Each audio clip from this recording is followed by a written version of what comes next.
Hi guys, and welcome to my WWE Night of Champions 2025 prediction video. Now yes, I'm in my car, and as you'll see, no Callum and no Sab yet again for the third prediction video in a row. And what's going on? Well, I promise you, they've not been sacked, they've not been let go from a channel or anything like that. There's been no big falling out. We just can't get the time together for Money in the Bank. I was on holiday. Backlash. Callum wasn't well and Sab was away. And now for Night of Champions, we were going to do it on the weekend just gone, but the whole card hadn't been announced. So now I've got to do it on a Tuesday evening. Tuesday early evening, where Callum isn't free, and neither is Sab, I don't think. So, but hopefully, the three of us will be back for Saturday night main event come early July. Yes, fingers crossed. So, Night of Champions this weekend in Saudi Arabia, the first Saudi Arabian show this year. As of right now, it is still going ahead, despite of what's been going on in the Middle East. I'm sure if you've seen the news with Iran, Israel, and United States, of course, a lot of stuff's going down at the minute. So with the restricted airspace over Saudi Arabia and the Middle East. But as of we know right now, doing this video, it is still going ahead. So of course, with Saudi Arabia being very close to Iran, I think it's a bit nervy. But yeah, as of right now, doing this video, it is still going ahead. So we have 6 matches to talk about, and it's a pretty decent looking card. Despite the fact, Night of Champions was originally meant to be a show where every title is being defended and every match is a title match. And yet on this Night of Champions, there's only 2 title matches. The other 4 aren't. Okay. So, I have 6 matches to talk about and predict, so let's get to it. So the first match we have is a street fight. Yes, we have Rhea Ripley going up against Raquel Rodriguez. Now, this is a match which I believe got announced last night on Raw. These two have been going at it a little bit. They both cost each other in their Queen of the Ring, what was it, qualifying or tournament matches, whatever. So they both got knocked out of the tournament by each other. And yet here we are, street fight to now the boiling point, I guess. Raquel and Rhea go quite way back from their NXT days. Obviously, they had a match, I'm sure they did, on pay-per-view, and Rhea Ripley was champion. And I'm sure these two are going to put on a great match. Rhea kind of just dominate a lot of the women in the division with their height and strength. But, Raquel with height and strength as well. So, should be a fun fight. Street fight, like I said. Who's going to win this one? Quite predictable. I'm going to say Rhea Ripley wins this. She's much higher up the pecking order in the women's division, obviously with her numerous women's title reigns now. But Raquel, she is good. I think she does deserve a little bit better than just being like Liv Morgan's muscle in the Judgment Day. But with Liv being injured now for a few months, sadly, maybe Raquel can get a bit higher up the card. She's a street fight with Rhea Ripley's not a bad slot, but it should be a fun match. There's gonna be lots of weapon spots, I assume. They're gonna go crazy on each other, but at the end, Rhea Ripley to pick up the win. Quite straightforward, yeah. And next up we have is a United States title match. Yes, we have Jacob Fatu defending his United States Championship up against Solo Sikoa. Now, this one's quite interesting. The big breakup between these two at Money in the Bank, where Fatu cost Solo the Money in the Bank briefcase and pushed him down the ladder. I don't love you anymore, Solo. We knew this was brewing ever since Jacob Fatu won the United States Championship at WrestleMania. They've been teasing tension. And obviously with Jeff Cobb coming in now, I know he's got a new name, but I'm going to still call him Jeff Cobb for now. As Solo's new, big, heavy. So Jacob Fatu's where do I stand? But obviously, we saw that now at Money in the Bank, where Jacob Fatu cost Solo the Money in the Bank briefcase. And now here we are. I thought this match would maybe happen at SummerSlam, to be honest. I didn't think it would happen this early. I thought these two would brew tension for a bit longer. This one's a little tricky, because you can make a case for either guy. I can see Jacob Fatu retaining. He's only had the one pay-per-view defense so far at Backlash. But Solo hasn't won a singles title on the main roster yet, has he? I don't think he has he? You can correct me if I'm wrong there. So, this one's tricky. And of course, with Jeff Cobb in Solo's corner, he'll cause a distraction and shenanigans. This one is tricky. Ooh, I can see Solo winning this, to be honest. Oh, but but I don't think this is going to be a one and done feud. Oh God, this one's actually quite hard. Who do I pick? Okay, big shout. I'm going for Solo Sikoa. I think because I think he's overdue a big win, and this is going to be a long feud. This isn't going to be one match and done. So if Jacob Fatu wins this first match, then where does that leave Solo? So I think Solo wins this via distraction from Jeff Cobb interference. He hits the spike, and 1, 2, 3 pins Jacob Fatu. And I think, has anyone pinned Jacob Fatu? Yeah, I think so. Yeah, I think Solo wins that and wins the US title, but Jacob Fatu will demand an immediate rematch either at Clash at Paris or SummerSlam, so it won't be the end of the feud. But yeah, big call, but I'm going with Solo to win the US title from Jacob Fatu. Yeah, in what should be a very good match. Then we have Sami Zayn going up against Karrion Kross in just a singles match. Yeah. Why is this happening on a pay-per-view? This really could have been a match on Raw. I know Sami and Kross have had a thing going for quite a while now with like the backstage segments on Raw. Like Kross is trying to get Sami to tap into his dark side and like unlock his potential and all that. It's great to see Karrion Kross on a pay-per-view finally getting a match. Hallelujah! You know, the fact he gets a pop every time he appears backstage with Scarlett. His merch sales have been doing well, so it's great to see he's finally getting a match with Sami. Who's going to win this one? Could say Sami gets the win, but I'm going with Karrion Kross to win this one because I think he needs to win a lot more. And maybe with Kross winning, he gets Sami to embrace more of that inner dark side. With Sami wins, I just think, what do you then do with Kross? So yeah, I'm going with a Karrion Kross win, maybe with an interference or a distraction from Scarlett, costing Sami Zayn the match. But I'm going with a Karrion Kross win. I think he needs this win a lot more than Sami Zayn does. Yeah.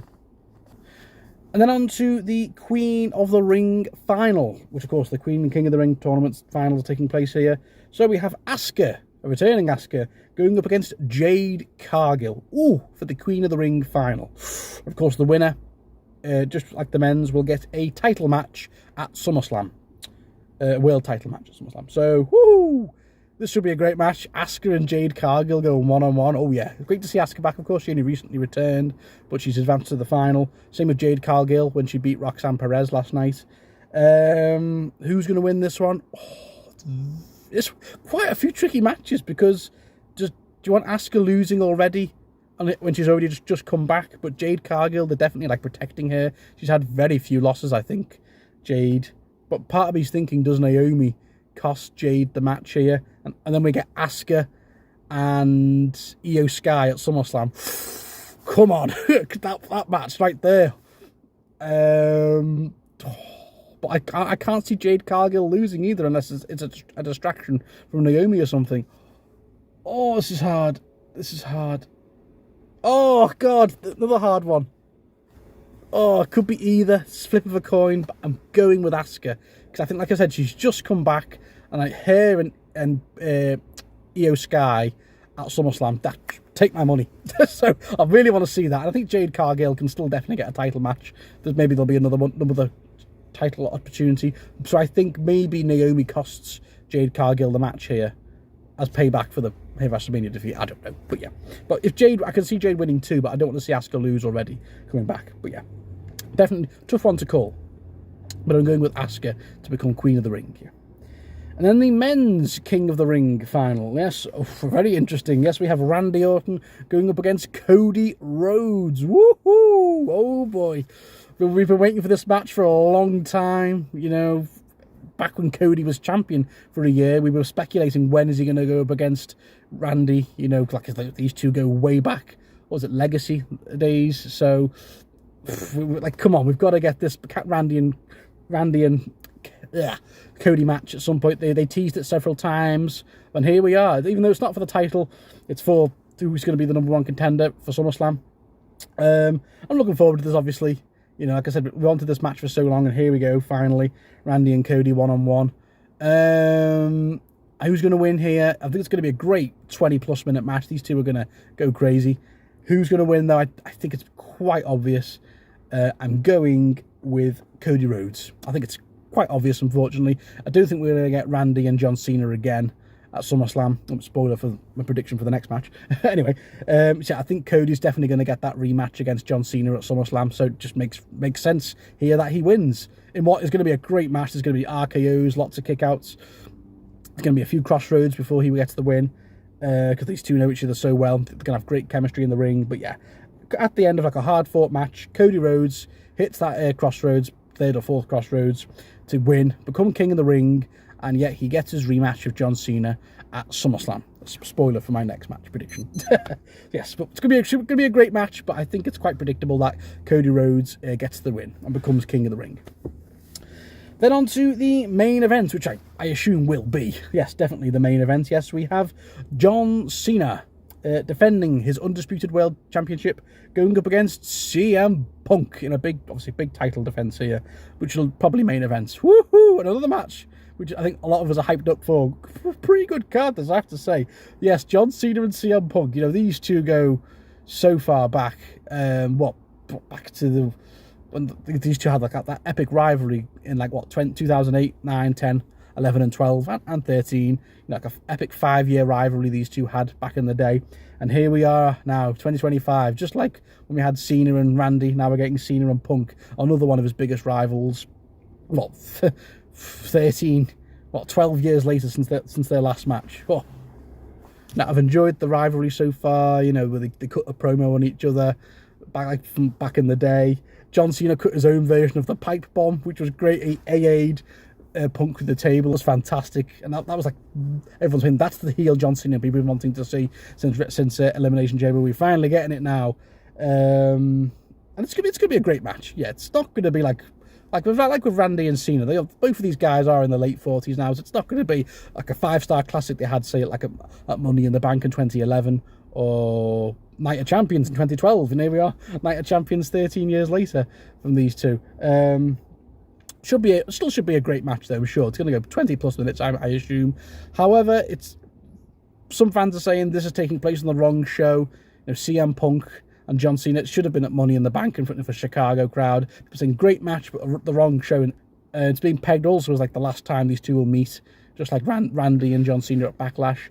Anyway, who wins? I think I gave it away, my King of the Ring prediction, didn't I? John Cena. Yeah, John Cena's going to retain, because I think he's definitely going to SummerSlam as champion to get his big rematch of Cody Rhodes. And it's a shame, because I think I wanted this to be more, who can it be? But I just think the fact that, I think it's very obvious John Cena's going to SummerSlam as champion, so that kind of just ruined the match for me. It just feels very predictable that Punk's not going to win.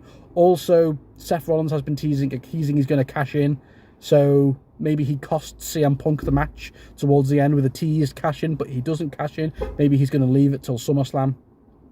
Just everything's against Punk here, sadly, with the Seth Rollins potential interference and the fact that it seems very likely John Cena is going to be having a rematch of Cody Rhodes at SummerSlam. So, yeah, it should be a great match, though, seeing these two back in the ring together after so long, just like Randy and Cena. It's going to be GCSs, and I assume John Cena's going to win dirty again, like via belt shot, or a Seth Rollins interference where he teases a cash-in. We'll see. So yeah, guys, those are my predictions for Night of Champions in Saudi Arabia.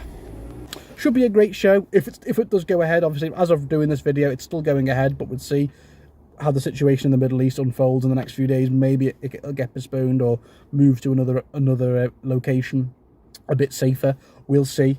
So yeah, guys, what are you guys looking forward to Night of Champions this weekend? It's a pretty good looking card, to be honest. I'm looking forward to every single match. But the King and Queen of the Ring finals are going to be great, and Cena and Punk's going to be great. So it should be a really, really solid show in Saudi Arabia if it's taking place.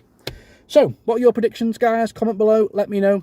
I will hopefully, definitely be back with Callum and Sab for our Saturday night main event predictions. Now, we don't usually do predictions for Saturday night main events because they are just glorified house shows, but it's Goldberg's retirement match against Gunther, so I feel like we've got to do a prediction video just for that match alone, or the event. Or otherwise, we wouldn't have done it, and we just would have left it till Clash in Paris, which I think is the next proper PLE after Night of Champions. Yeah. So thank you all for watching, guys. Enjoy Night of Champions this weekend, and I'll be back, hopefully, in early July with Callum and Sab with our Saturday night main event predictions. Thank you guys. See you soon.